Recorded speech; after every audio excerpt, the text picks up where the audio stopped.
Hello and welcome to SPMIS Academy. Today we'll analyze important newspaper articles of 29th June 2023.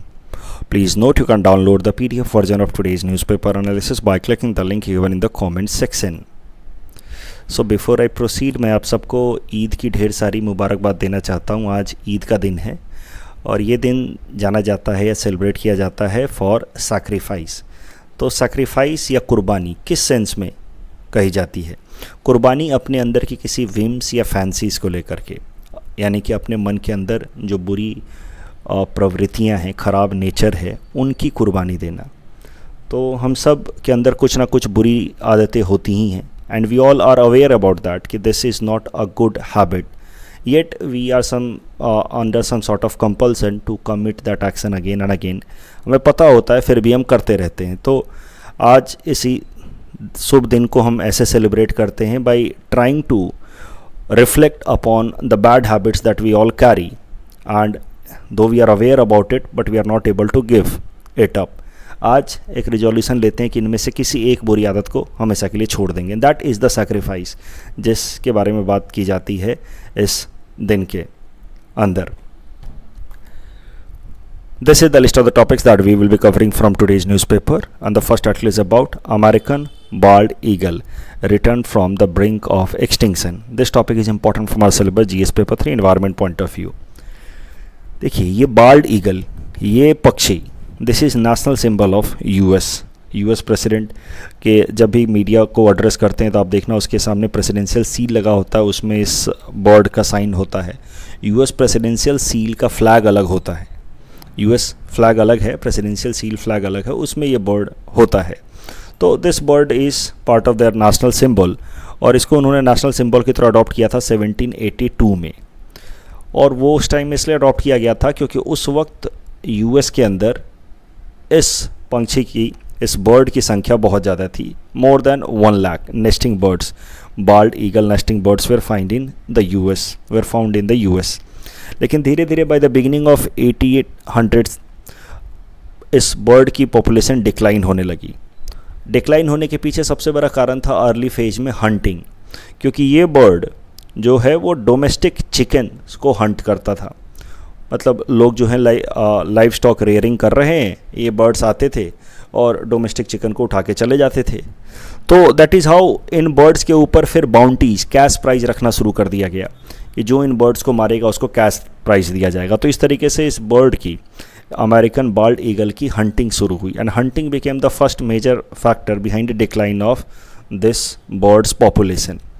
Over a period of time फिर जब धीरे धीरे dressing sense और fashion ज़्यादा prominent होने लगा US में, तो वहाँ पे फीदर हैट्स का कल्चर आया और फीदर हैट्स में इस बर्ड्स के फीदर्स के इस्तेमाल होते थे, जिस कारण से हंटिंग गॉट फर्दर इंटेंसिफाइड। और इस बर्ड की पॉपुलेशन लगातार गिरने के कारण फिर एक गोल्डन ईगल प्रोटेक्शन एक्ट लाया गया 1940 में, ताकि इस बर्ड के डिक्लाइनिंग पॉपुलेशन को रोका जा सके और इसके हंटिंग पे प्रोहिबिशन लगा दिया गया। लेकिन अब एक नई तरह की प्रॉब्लम शुरू हो गई, जिस कारण से इस बर्ड की पॉपुलेशन फिर भी डिक्लाइन होती रही। हंटिंग तो रोक दिया अमेरिका ने कानून बना करके, लेकिन फिर उन्होंने एग्रीकल्चर में एक नया तरीके का पेस्टिसाइड का इस्तेमाल करना शुरू किया। अमेरिका ही नहीं, दुनिया के बाकी सारे देशों में भी इस पेस्टिसाइड का स्टार्टिंग में खूब सारा इस्तेमाल हुआ। अब धीरे धीरे इसको बैन किया जा रहा है और वो पेस्टिसाइड है DDT, डाइक्लोरो डाइफेनाइल ट्राइक्लोरोएथेन। 1874 में इसको पहली बार सिंथेसाइज किया गया था, लेकिन बाय 1940s इस पेस्टिसाइड, इंसेक्टिसाइड का काफ़ी ज़्यादा मात्रा में एग्रीकल्चर के अंदर इस्तेमाल शुरू कर दिया गया in order to kill pests, agricultural pests. तो एग्रीकल्चरल पेस्ट्स के अगेंस्ट तो DDT काफ़ी इफ़ेक्टिव है, लेकिन ये फॉर अदर फैक्टर्स जैसे कि health wise it is very dangerous for the animals, floras and faunas around and even for human health.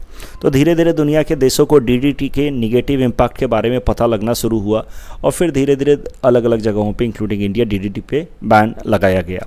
DDT एक प्राइमरी पॉल्यूटेंट है। प्राइमरी पॉल्यूटेंट्स वो होते हैं जो अपने ओरिजिनल शेप में ही एक पॉल्यूटेंट का काम करते हैं, जबकि कुछ सेकेंडरी पॉल्यूटेंट्स होते हैं। सेकेंडरी पॉल्यूटेंट्स आर दोज जो अपने ओरिजिनल शेप में तो इनोकुअस हैं, उनसे कोई ख़तरा नहीं है, but in atmosphere they go under some sort of reaction, और रिएक्शन के बाद वो अपना शेप बदलते हैं, they take some secondary shape या सेकेंडरी फॉर्म, और उस फॉर्म में फिर वो खतरनाक हो जाते हैं, तो इसलिए उनको कहा जाता है सेकेंडरी पॉल्यूटेंट। प्राइमरी पॉल्यूटेंट की बात की जाए तो डीडीटी मैंने आपको बताया प्राइमरी पॉल्यूटेंट है, प्लास्टिक प्राइमरी पॉल्यूटेंट है, जबकि बात की जाए पर एसिटाइल नाइट्रेट पैन, तो it is an example of secondary pollutant. क्यों? क्योंकि पर acetyl nitrate is formed by interaction of nitrogen oxide and hydrocarbon. तो जो चीज़ ओरिजिनली हमारे एटमॉस्फेयर में नहीं मिल रहा है या इन्वायरमेंट में नहीं मिल रहा है, which is result of some reaction which is by product of certain reaction, उसको कहा जाएगा secondary pollutant. DDT and plastics are primary pollutant. DDT को लगभग 1940 से लेकर के 1960s तक खूब इस्तेमाल किया गया एग्रीकल्चर सेक्टर पे, और पेस्टिसाइड्स के अगेंस्ट ये काफ़ी इफ़ेक्टिव था, लेकिन उसका फिर कैटेस्ट्रॉफिक इम्पैक्ट ह्यूमन हेल्थ पे या बाकी फ्लोरा फौनास बर्ड्स के हेल्थ पे पता चला after a book that was published in year 1962। इस बुक का नाम है silent spring, written by Rachel Carson. Environment में ये बुक को, इन्वायरमेंट सब्जेक्ट के लिए ये बुक बहुत ही इंपॉर्टेंट मानी जाती है। इनफैक्ट आप कह सकते हैं कि world wide it was the first book that was taken by the entire world in a very serious manner. Rachel Carson की ये जो किताब है साइलेंट स्प्रिंग, इसके बारे में आपको ज़रूर जानना चाहिए। यूपीएससी ने इस पर सवाल पूछा है प्रीलिम्स में, मेंस में भी आप इसका जिक्र कर सकते हैं। तो रैचल कार्सन ने ये बुक लिखी साइलेंट स्प्रिंग, जिसमें उन्होंने अलग अलग जो पॉल्यूटेंट्स होते हैं उनका हमारे हेल्थ के ऊपर क्या निगेटिव इम्पैक्ट होता है, इन्वायरमेंट कैसे डिग्रेड हो रहा है, उसके बारे में उन्होंने कई सारे फैक्ट बेस्ड रिपोर्ट्स पब्लिश किए, जिसमें उन्होंने डीडीटी का क्या हमारे इकोसिस्टम पे निगेटिव इम्पैक्ट हो रहा है वो हाईलाइट किया। उन्होंने बताया कि डीडीटी के कारण जो बाल्ड ईगल्स हैं उनकी पॉपुलेशन गिर रही है। उन्होंने 1962 में इस बुक के मदद से ये हाईलाइट किया कि जो बाल्ड ईगल्स हैं उनके अंदर जो फीमेल हैं उनके जो एग लाइंग कैपेसिटी है वो धीरे धीरे डिक्लाइन हो रही है, क्योंकि उनके जो एग्स के जो सेल्स हैं वो काफ़ी थिन हो रहे हैं, जिस कारण से वो सर्वाइव नहीं कर रहे हैं, एग सर्वाइव नहीं कर रहे हैं, जिस कारण से बाल्ड ईगल्स की जो पॉपुलेशन है वो सस्टेन नहीं हो पा रही है, रेप्लिकेट नहीं हो पा रही है। This is what was established bye Rachel Carson in her book silent spring.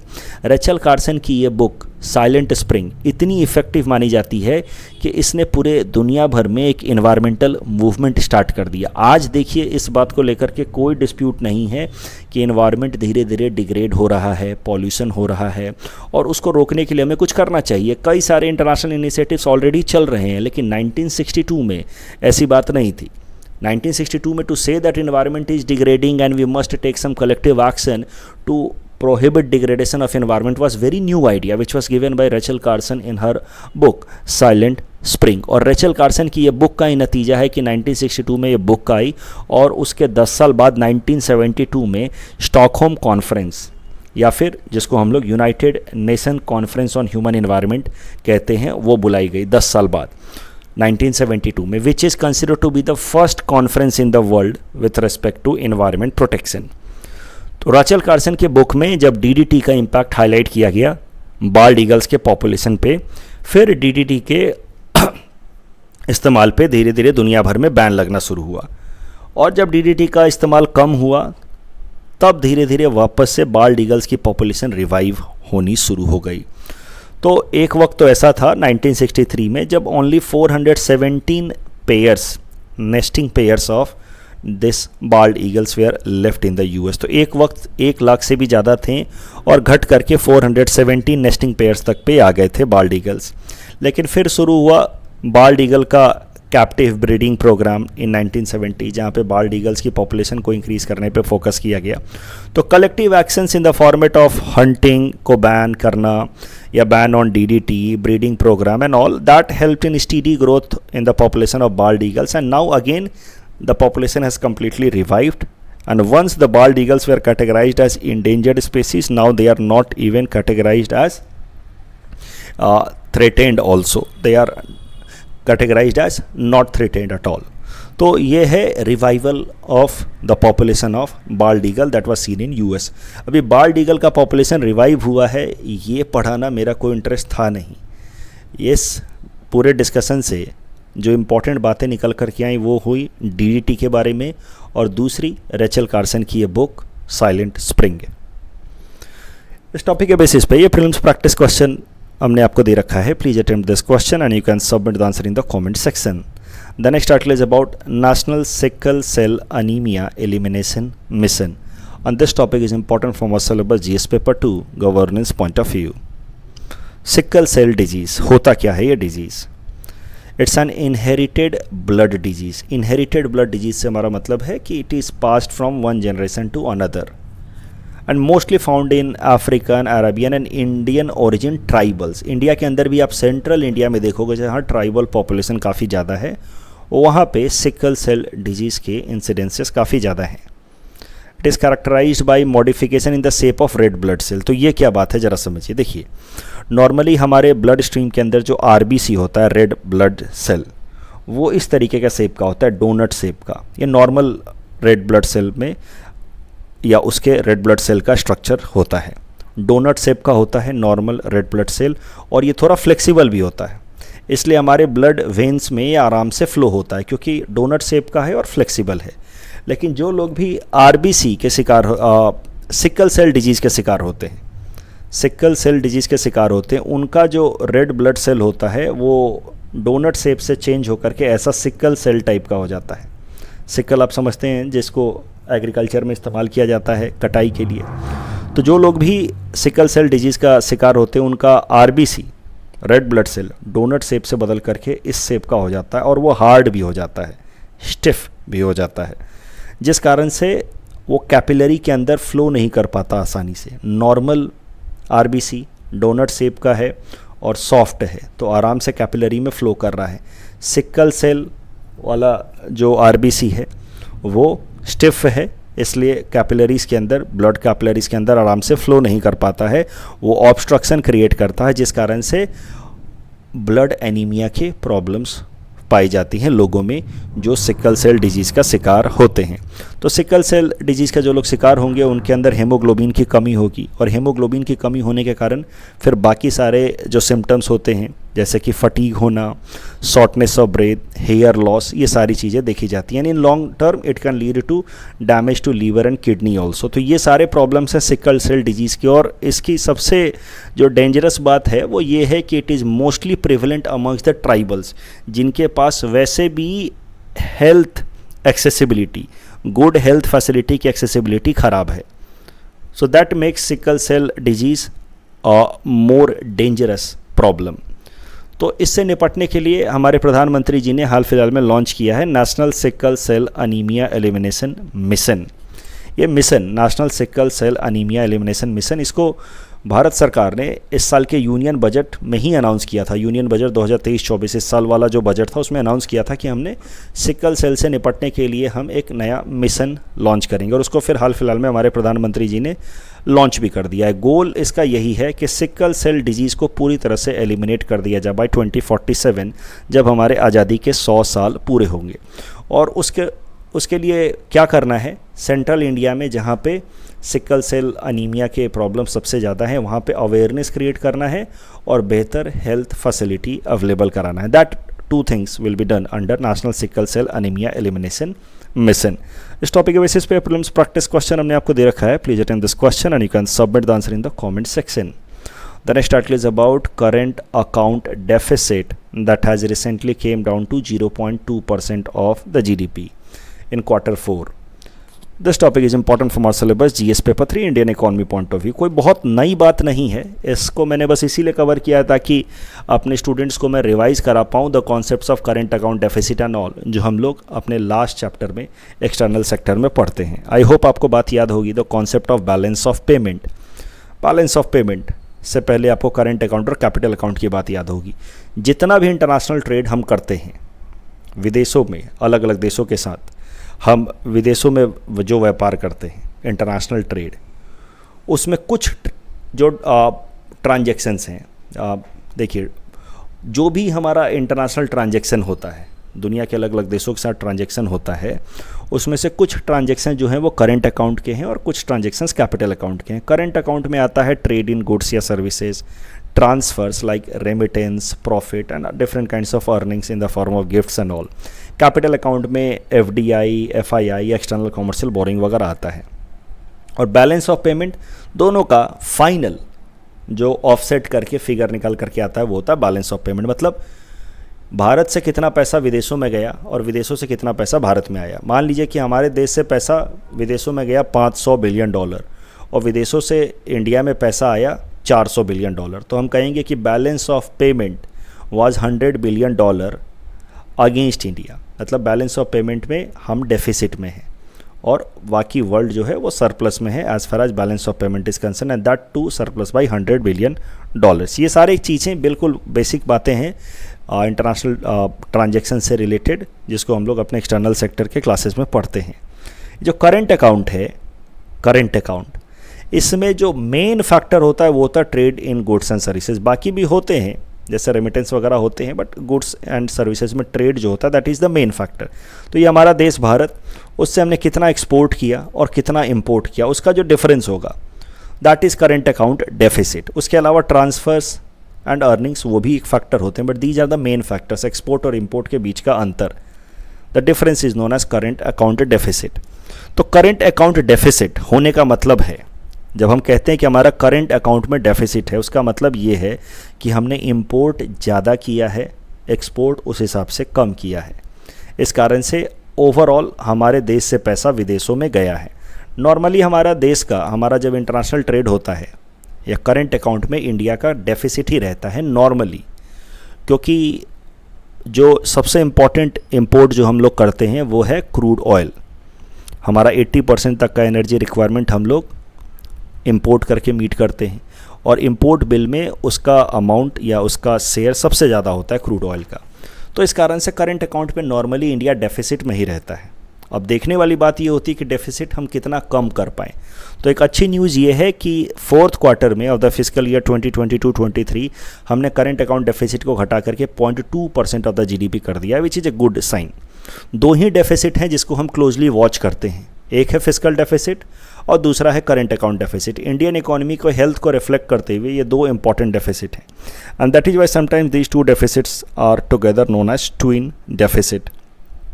Current account deficit and fiscal deficit together known as twin deficit.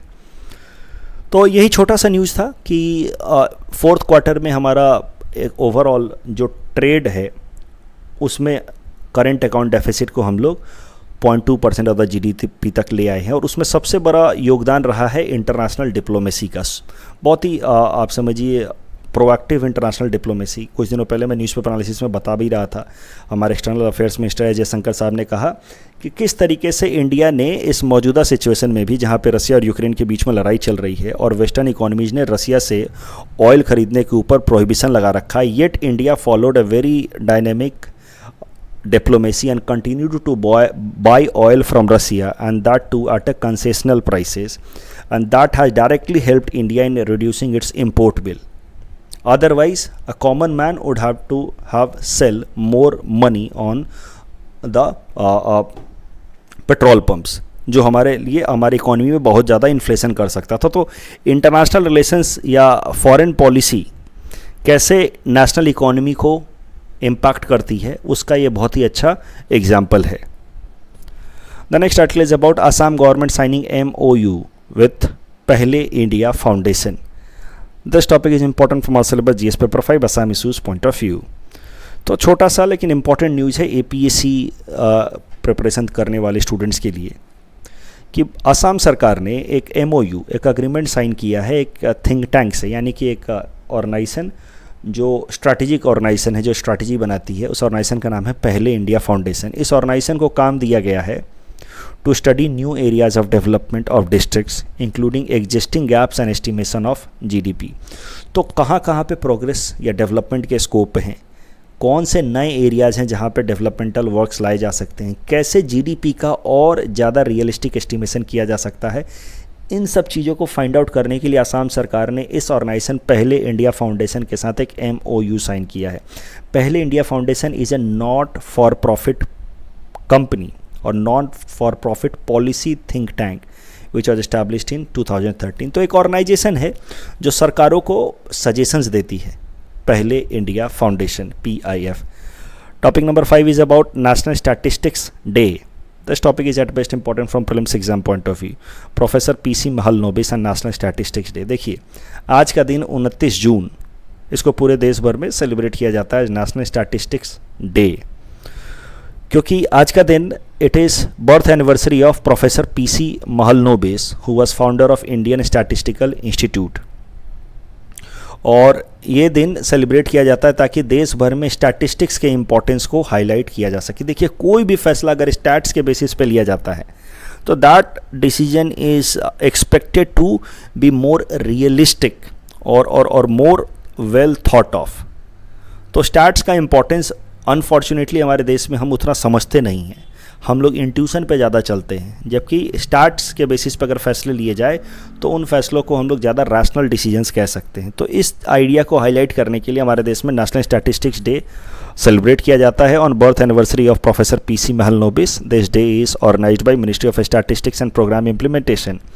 2023 का नेशनल स्टैटिस्टिक्स डे का थीम है alignment of state indicator framework with national indicator framework for monitoring sustainable development goal. काफ़ी लंबा theme है, रटने की कोशिश मत कीजिएगा, प्रीलिम से पहले एक बार देख लेंगे। कल जो हमने आपको प्रैक्टिस क्वेश्चन दिया था, सवाल था कि इनमें से कौन सा स्टेटमेंट गलत है। पहला स्टेटमेंट गलत है, because Meira Paibis are women organisation from Manipur not Nagaland. दूसरा स्टेटमेंट सही है, and golden triangle is notorious region in Myanmar, Laos and Thailand. और रिफ्लेशन से रिलेटेड पहला दूसरा स्टेटमेंट सही है, बट तीसरा स्टेटमेंट जो है वो स्टैगफ्लेशन को रिफ्लेक्ट करता है, ना कि रिफ्लेशन को। That is why the correct answer would be 1 and 2 only. That's all from our side for today. Thanks for watching.